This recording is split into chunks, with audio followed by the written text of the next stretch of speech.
Hello again everyone, hope you're all well. The joystick. Such a simple little device, but as gamers I'm sure you're all well aware that a good controller can make for a really good gaming experience, and a bad controller is just awful to play on.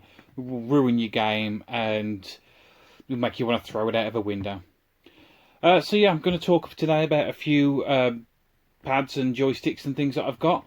Some classic ones, some odd ones, some of my own personal favourites, and some that I've had for a very long time.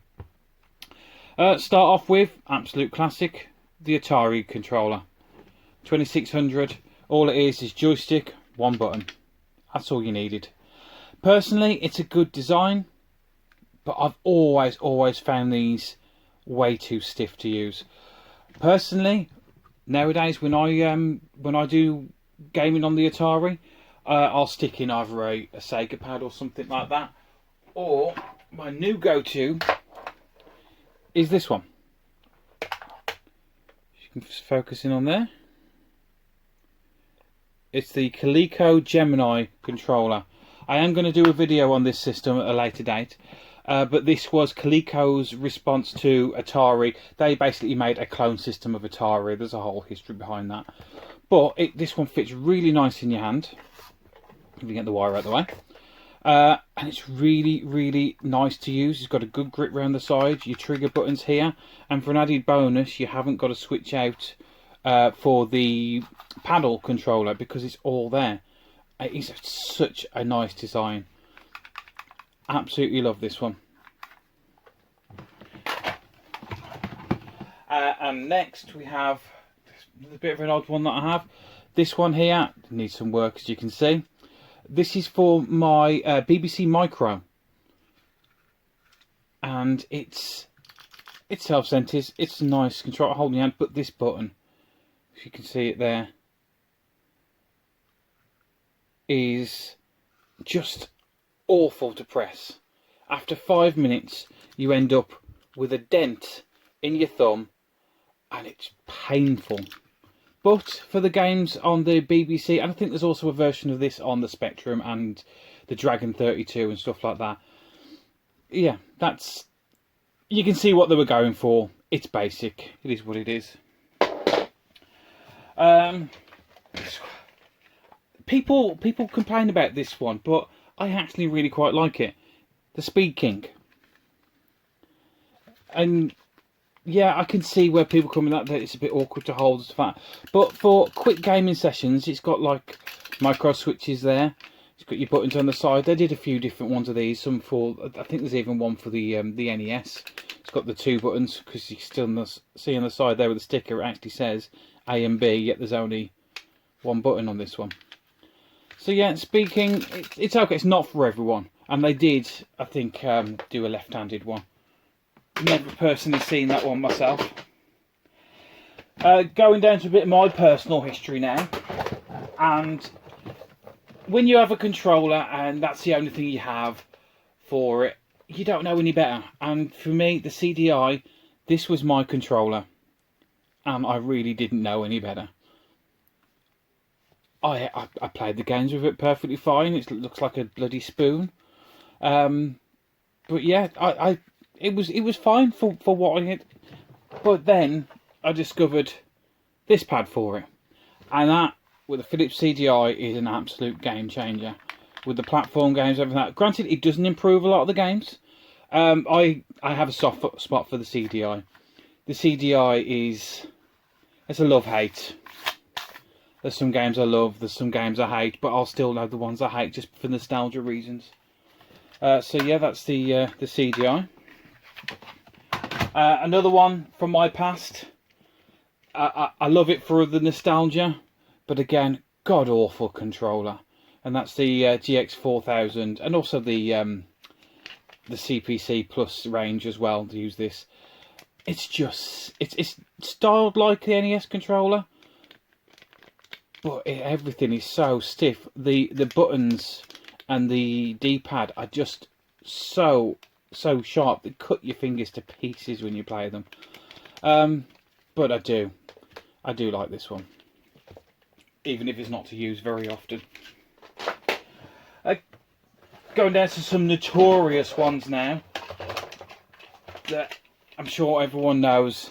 This one, if you're a Spectrum fan, and as you can already see, the problem with these is they broke after 5 minutes. Yeah, absolutely useless.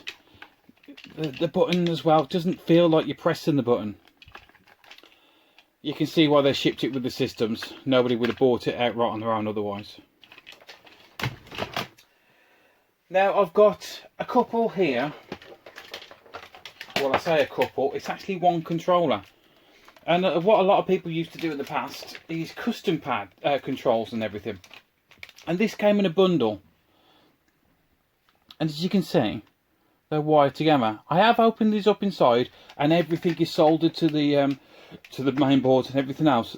A lot of work has gone into making this. But I still do not know what this was actually made for. As you can see, it's got gears up and down. This actual mechanism down here is a custom part made for this, whoever built it. Stop and start, pit, brake. So it's some kind of racing game, obviously, but I don't know what racing game. I'd absolutely love to find out what specific game this was made for and play it, use it. Love having the summer collection. Very, very odd one. You know, to odd ones again. Why? Why did this need a foot pedal looking button on the end of this this joystick? It's a quick shot. It's weird. So you're like, this is okay, but how are you supposed to use that? The only way I can see it is like you're supposed to use it as a secondary controller, put it on the floor and actually use it as a foot pedal. That's the only thing that makes any kind of sense with this. If anyone can enlighten me on what this design was for, what game it was supposed to be for, please let me know. Now, I'm going to go down to a couple of my absolute favourites now. No particular order. And we have the Competition Pro. Really, really nice design. As you see, came in lots of different colours and everything else. Fits perfectly in your hand. Micro switch controllers. And yeah, it is. I do like this one. Although, still not my favourite. I'll leave that one up there. My favourite is the Zipstick. Couldn't tell you why. I mean, they look very similar, but something about the clickiness of the buttons more than these, and it's more precise, I think. But it's a close run thing with these two. It's personal preference.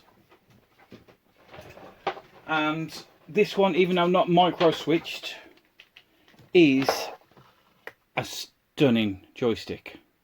The TAC 2. It's built like a tank, it really is. As I said, not micro switch, but then you wouldn't be able to tell because it still feels very clicky.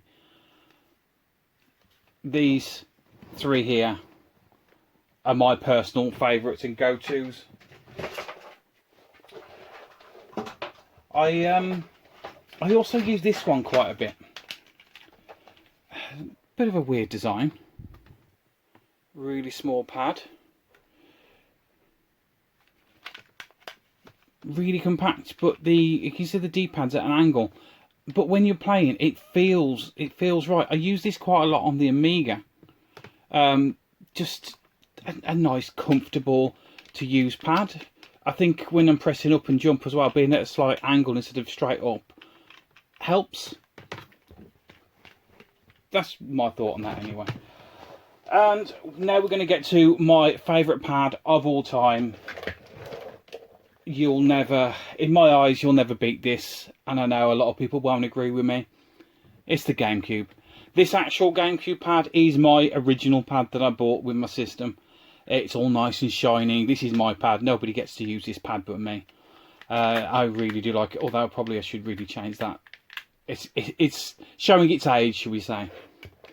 And the good thing is with the Gamecube, as most Nintendo things, you can buy, I mean, loads and loads and loads of different colours.